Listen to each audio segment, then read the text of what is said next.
Good morning, Countryside. I'm Christy Smith, and this is UPC. It's been the day we've all been waiting for. Not only is it Friday, it's National Pizza Day. Pizza is surely an all-American favorite, whether it's deep dish, New York style, white, gluten-free, or anything in between. It's safe to say there's a pie for everyone. Here's some fun facts. Americans consume about 23 pounds of pizza per person each year. Pepperoni is the most popular, and the first pizzeria opened in New York City in 1895. Today, 17% of all restaurants in the U.S. are pizzerias. A half dozen of the worst performing schools in Polk County will be turned over to an external operator if they do not get a C grade by the end of the current school year. Those 6 schools, Bartow Middle, Gardner Elementary, Griffin Elementary, Kathleen Middle, Lake Alfred Polytech Academy, and Lake Marion and Creek Middle, have earned D's or F's for the past 3 years. Governor Rick Scott signed a law last year which gave districts 3 options for dealing with failing schools. Close the school, make it a charter school, or hire the external operator. Parent Travis Thompson, whose son attends Lake Alfred Polytech Academy, said the state should not be meddling in local matters, especially when they're not providing funding. He says that his son's school became a magnet last year and has a new principal who's doing a great job turning the school around. Byard said the district will get the 2017-2018 school grades in June. The cost of Grad Bash 2018 will be $120, and buses will leave from Countryside High School on April 28th at 4:30 p.m. and return at 4 a.m. The last day to buy tickets online is March 27th, and the last day to buy tickets from Mr. Straub is March 21st.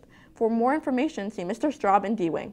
Any students interested in going to the Florida State Fair on February 19th, stop by the front office until February 16th for free tickets during lunch or after school. The 6th annual Prom Fashion Show will be held today at 7 p.m. in the auditorium. Students will be modeling this year's prom fashion trends from Nikki's Glitz and Glam Boutique, David's Bridal, and Men's Warehouse. Come get some prom fashion inspiration, discounts, and overall excitement. Admission is free. If you are a junior and have a 3.0 grade average, think about applying to the exclusive internship program. Information and applications are online at pcsb.org/EIP or talk to your guidance counselor.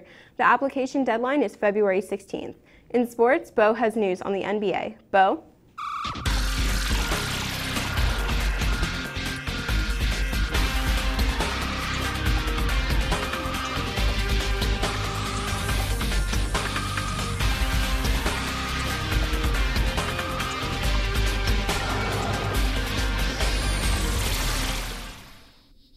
Thanks, Christy. This year's NBA trade deadline was a very entertaining one, with the Cleveland Cavaliers making most of the noise this year. First off, they traded Isaiah Thomas, trading for in 2018 first-round pick to the Los Angeles Lakers for Jordan Clarkson and Larry Nance Jr.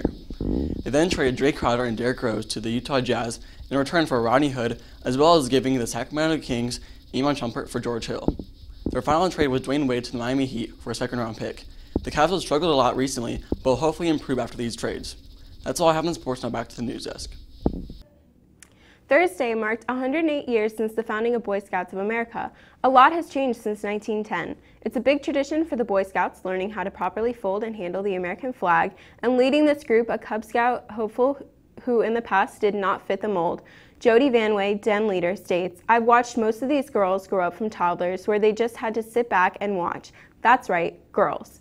8-year-old Isabella is one of 4 girls who just joined the local Cub Scouts. In fact, this is the first time in the Scouts' 108-year history that girls could ever join the organization. Tracy Wicks watched her now 20-year-old son and 19-year-old son become Scouts. Now she's excited her daughter is the next one in uniform. A Florida boy desperate for a stuffed toy crawled into a claw-style arcade game to get one and got stuck. The boy's name is Mason, and he's okay, thanks to an off-duty firefighter and his buddies. Before Brady's owner was surprised that anyone could climb through that hole. But store security video shows it happening, though it's a little hard to see.